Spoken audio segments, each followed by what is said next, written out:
നമ്മുടെ പിശാചിൻ്റെ തലവൻ കുട്ടി പിശാചുക്കളെ പരിശീലിപ്പിച്ചു. അത് കഴിഞ്ഞിട്ട് ഒരു 3 പേരെ ഈ ലോകത്തേക്ക് അയക്കാനായിട്ട് തീരുമാനിച്ചു.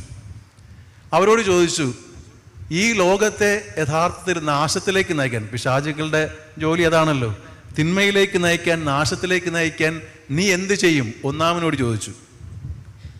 ഒന്നാമൻ പറഞ്ഞു, ഞാൻ ഭൂമിയിൽ പോയിട്ട് പറയും സ്വർഗമൊന്നും ഇല്ല.